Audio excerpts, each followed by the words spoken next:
प्रदेश में योगी आदित्यनाथ के नेतृत्व वाली सरकार ने 33 साल पुराने आदेश को रद्द करते हुए वक्फ बोर्ड की संपत्तियों का सर्वे करने के आदेश दिए हैं। सरकार ने ये निर्देश दिए हैं कि वक्फ की संपत्तियों का सर्वे कर इन्हें 1 महीने के भीतर राजस्व रिकॉर्ड में दर्ज किया जाए। सूबे के सभी 75 जिलों में जितनी भी जमीन वक्फ की है उन्हें वक्फ के नाम से रिकॉर्ड में दर्ज किया जाएगा। वक्फ की जो भी जमीन हड़पी गई है यहाँ फिर उन पर अवैध निर्माण किया गया है, उसका भी सर्वे किया जा रहा है। गाजीपुर में चौंकाने वाले तथ्य सामने आए। बांदा जेल में बंद बाहुबली नेता मुख्तार अंसारी ने गाजीपुर शहर के बीचों बीच कब्रिस्तान की जमीन पर कब्जा कर आलीशान होटल बनवा दिया था। अंसारी के इस होटल का नाम गजल था। यह जमीन वक्फ बोर्ड की थी। अंसारी ने गजल होटल के नीचे का एक हिस्सा प्राइवेट बैंक को दिया था, वहीं दूसरे हिस्से में कुछ दुकानें भी बनवाई थीं। 25 जून 2020 को सदर एसडीएम प्रभास कुमार ने गजल होटल के जमीन की पैमाइश कराई। जांच में होटल को लेकर कई अनियमितताएं सामने आईं। होटल की जमीन की खरीदी बिक्री में भी गड़बड़ी पाई गई।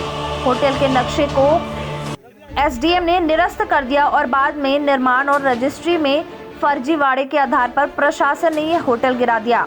गजल होटल को लेकर स्थानीय लोगों ने का बुरा वक्त तभी शुरू हो गया था जब उसने अल्लाह की जमीन यानी वक्फ की जमीन पर होटल बनवाया था। लोगों ने कहा, आप रूह के स्थान पर कब्जा कर लेंगे, होटल बना लेंगे तो कैसे सुकून से बैठ पाएंगे। स्थानीय लोगों ने बताया कि होटल बनने के बाद उससे निकलने वाला गंदा पानी और कचरा सब कब्रिस्तान में आने लगा। गंदगी कब्र के इर्द गिर्द जमा होने लगी थी। इंतजामिया कमेटी गाजीपुर के अध्यक्ष और काजी गरीब आलम ने कुछ कागज दिखाए और कब्रिस्तान की जमीन को वक्फ का बताया। उन्होंने कहा कि रौजा इलाके की वक्फ की जमीन पर मौजूद कब्रिस्तान के आसपास मकान बनाए जा रहे हैं। कागजों में मस्जिद कब्रों का जिक्र है, तो यहाँ मकान कहाँ से आ गए।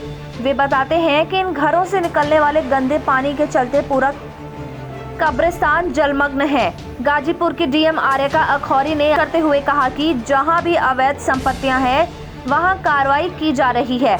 वक्फ की जमीन का सर्वे शुरू हो गया है। जहां भी अवैध निर्माण वक्फ की जमीन पर हुआ होगा वहां कार्रवाई होगी। उन्होंने ये भी कहा कि 1 हफ्ते पहले ही गजल होटल के पास बनी अवैध दुकानें सील की गई हैं। बाराबंकी में और भी चौंकाने वाले नज़ारे देखने को मिले। बाराबंकी के नेशनल हाईवे के पास शहरी इलाके में वक्फ की 12 बीघा यानी लगभग 3 लाख स्क्वायर फीट जमीन है। यहाँ सिर्फ दुकानें ही नजर आईं। वक्फ की कुछ जमीन पर मुख्तार अंसारी के गुर्गों ने कब्जा कर लिया था। इस जमीन पर कॉम्प्लेक्स बनाया जा रहा है। वक्फ मुतवल्ली नवाब अहमद अली खान ने जमीन की ओर इशारा करते हुए कहा कि यह सारी जमीन वक्फ की है और यहाँ सिर्फ दुकानें हैं। उन्होंने पेपर दिखाते हुए कहा कि कॉम्प्लेक्स मुख्तार अंसारी के गुर्गों का है। यह बात सबको मालूम थी, लेकिन इसका निर्माण नहीं रोका गया। वक्फ अरबी भाषा के वकूफा शब्द से बना है, जिसका अर्थ होता है ठहरना। वक्फ का मतलब है ट्रस्ट, जायदाद को जन कल्याण के लिए समर्पित करना। इस्लाम में वक्फ उस संपत्ति को कहते हैं जो अल्लाह के नाम पर जन कल्याण के लिए दान कर दी जाती है। एक बार संपत्ति वक्फ की हो गई तो फिर उसे जमीन का मालिक वापस नहीं ले सकता है। वक्फ मामलों के एक्सपर्ट सरवर अली बताते हैं कि वक्फ के भी 2 प्रकार होते हैं। पहला वक्फ अलल औलाद और दूसरा अलल खैर। वक्फ अलल औलाद का मतलब यह है कि वक्फ संपत्ति परिवार के ही किसी शख्स के लिए होगी। उस वक्फ का मुतवल्ली का पद परिवार के सदस्य के पास ही रहेगा, जो पीढ़ी दर पीढ़ी चलता रहेगा। दूसरा वक्फ अलल खैर, इसका मतलब यह सार्वजनिक वक्फ है। इस संपत्ति को जनता के लिए वक्फ किया गया है। इसकी देखभाल की जिम्मेदारी वक्फ बोर्ड की होती है। इसकी देखभाल के लिए वक्फ बोर्ड नियुक्त करता है। वक्फ मैनेजमेंट सिस्टम ऑफ इंडिया के मुताबिक देश में करीब 8,55,891 संपत्तियां ऐसी हैं जो वक्फ की हैं।